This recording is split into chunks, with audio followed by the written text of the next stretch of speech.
All right, so I think everyone should be back by now. We heard some really interesting discussions, saw some really interesting ways of collaborating, so well done. Really excited to see what each group came up with. I know that you were all working to the last minute, so I want to see where you ended up. So I would take about maybe 3 to 5 minutes to present your work, and then we can do a minute of questions and switch over to the other group. Who wants to go first?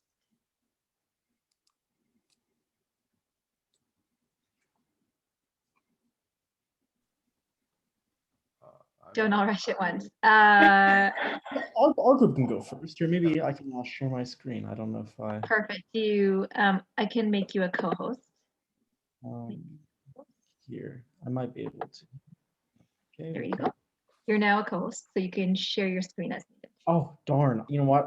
I'll have to restart my Zoom because it says my security preferences won't allow it. So maybe someone else from my group can. Sure, can do I can do it. Sure, we'll make you a co-host. There you go. All right.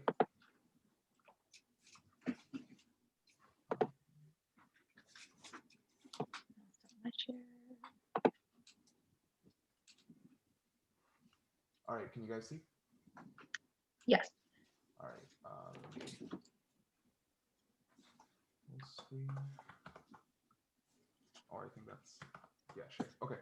So we chose our axes to be like the happiness index and the demand for human labor.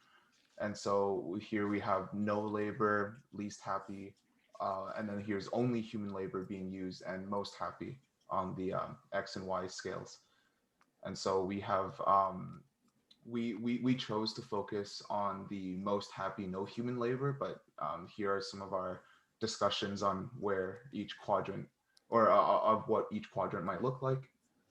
Do you want me to talk about this further or move on to the? Yeah, this is really interesting. I'm just kind of reading how the different quadrants, so feel free to talk about this for a minute or so.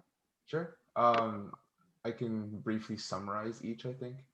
So we'll start with no human labor and least happy. No jobs, people struggle to find meaning. You know, the sense of purpose you gain from your job isn't there. And so if there's no demand for human labor, people aren't going to be very happy. So that's one scenario. Least happy, only human labor. I thought maybe this could be like a fallout of some catastrophic event that technology brought upon humanity, and so everyone's scared of it. Or, you know, there's no leisure time anymore, and you're only able to use what you have, and so the disparities between classes get worse, and healthcare becomes worse. Most happy, only human labor. It's like a primitivist kind of perspective where you reject technology and go back to the way nature intended, and people live like house elves, and you know the only satisfaction you need is from a job or what you contribute to your society. And then the one we chose to focus on is most happy, no human labor. So you have the most free time possible, you have the best health outcomes, and you know it'd be like a fully sustainable automated organic sanctuary for humanity to live and prosper. And so here's our timeline. So I think this is supposed to be in 10 years, but we think in 10 years, we'll have the creation of universal basic income and a dramatic increase in energy renewability and efficiency.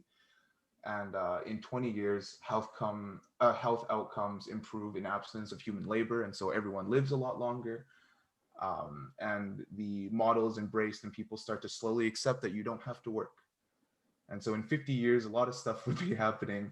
Technology is far advanced enough to replace all human jobs. The extensive high quality and free social health care services are everywhere. So at free education, free healthcare, childcare would be supported, all of that. Currency would also be abolished since all transactions are like you basically get things for free and everything would be managed by a central AI, central intelligence. There'll be less environmental degradation as production is more efficient and responsive to demand. Live responses, which is something that we weren't able to do in our current economy. And yeah, suicide rates would be lower. Maybe a spiritual and philosophical golden age closer to the 100 years, where everyone would just, that would kind of be all you would be left to do as a human. You would be exploring all those sides that we don't need to worry about the physicalities anymore. Like we have to work, we have to feed ourselves. We can fully engage in creative aspects and spiritual and philosophical goals. And so yeah, also in 100 years, really no food issues, like redistribution and resource management is all taken care of. And yeah, AI automation would have successfully replaced all human labor by this point. That is our scenario. Very well done. I think we have time for a quick question. Any questions from the audience? If no one's working, I assume that technology will be made by people who just have an intrinsic interest in it and are not working to get paid. Yeah, so I guess we didn't talk about that as much. If any of my group members want to chime in, they definitely can. I had an idea for it, which is like, let's say in 50 years, we solve the black box problem of how to keep humans happy and like sustain humanity's like doings, I guess. And so this AI would be self-contained and it won't need to expand or improve too much, as long as we can maintain this like organic sanctuary of sorts. And so people would just live and, you know, be, and this AI would just oversee all of that. Like you basically solve the complex issue of humanity. You know, like in the question, what are people doing? You know, are they still doing, you know, what we would consider sort of jobs, you know, work, producing technology, producing things, you know, doing creative activities? Yeah, sure, maybe they are, because they find it just rewarding and fulfilling. They're doing it as hobbies. You know, sure, a machine might be able to do it better, but it's still an interesting competition to hold the Olympics or whatever else. Yeah, it would all be for fun. Perfect. We're going to switch over to the next group. There's so many more questions we could ask, but to keep things on time, who wants to present next? That was very well done, by the way.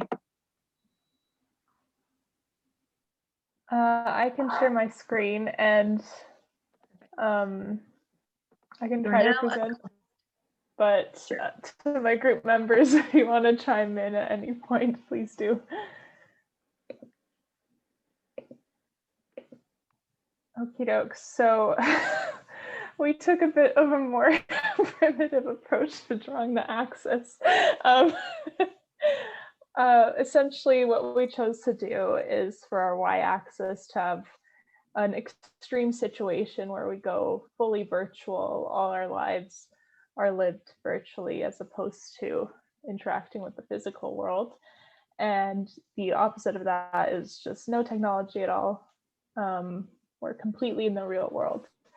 And on the x-axis, similar to what Dr. Pandya showed in her slide, we have dictatorship on the right, and then complete anarchy on the left. So only rules and no rules. So when we were thinking about each of these extreme situations, it was kind of confusing when we were discussing anarchy. So I'm going to start with the situation of fully virtual dictatorship, which we imagine to be a sort of 1984 Orwell-style dictatorship where our consciousness is uploaded to virtual reality. Therefore, the governing body can, you know, play with things in our consciousness and sort of ingrain rules within us already, if that makes sense. So in a sense, replacing evolution by encoding those rules in us instead of nature doing it over time. So conversely, if we have a dictatorship with no tech, we imagined a situation where, you know, either people would just like completely reject technology because it wasn't going well, or there would be this massive disaster leaving us with, you know, no technology and no means to make it left over. So we just sort of form these feudal/tribal societies controlled by, you know, one really narcissistic person using only analog technology, since we can't eliminate all technology. next situation is no tech and anarchy. And we thought that this could come about after some sort of global disaster, like having like organic factions of people or a sort of grassroots democracy or communes. This is a bit like vague. We didn't fully dive into it. And then lastly, we have a fully virtual anarchy, which people brought up things like the dark web. So we might have crime spikes because there's no regulation at all. We might reach a sort of hedonistic high where people are like, you know, the rats pressing the button to get more and more cocaine to get that endorphin rush. And we also brought up how people might start investing more and more into their virtual persona than real life. So everything will be lived virtually without rules. And we didn't talk about the repercussions of this, but I imagine the repercussions of this, since it's lived virtually, might not be as severe than if it was an anarchy situation without tech. But that's just complete speculation. So for our timeline, we took a look at that Orwell style virtual dictatorship. And we thought that 10 years from now, we'd have to be in a situation where AI helpers like Siri and Alexa are so commonplace that they're integrated into every single part of our life. So we start using it more and more often and relying on that technology. And 20 years from now, those sort of forms of personified technology will become like 24/7 companions that we just can't live without. So they're essentially a part of us, and we sort of stop thinking about them as different. And this will probably make us easier to control because we're so dependent on it. And then 50 years from now, probably there's going to be some revolutionary discovery that allows our consciousness to be uploaded to VR. And then because we've been completely analyzed, our consciousnesses have been completely analyzed, then the governing body, which will somehow organically form, have just really good ideas of who we are and be able to sort us into roles and predetermine our role and function in the society and essentially tell us what to do. And then 100 years from now, that translates into a sort of governance that controls our consciousness itself, so makes us with the rules in place so they don't have to enforce those rules. And we might sort of have a hive mind 100 years from now. So that's less positive than the other presentation, but that's sort of what we had come up with in that time. Yeah, that was a little bit dark, but well done.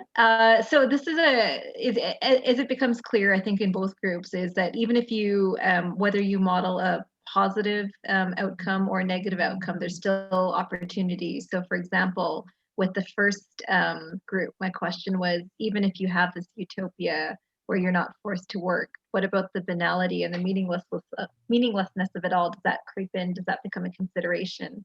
And definitely I saw you address that on your other parts of your graph. And then similarly with this, with the current groups modeling, do you foresee a human uprising against their robot overlords? What else can happen in the next 100 years with this forecast? I feel like because we projected that our consciousness itself.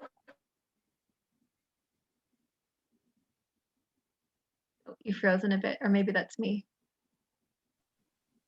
No, I think she froze. Wait, could you rephrase your question? Maybe I can answer it.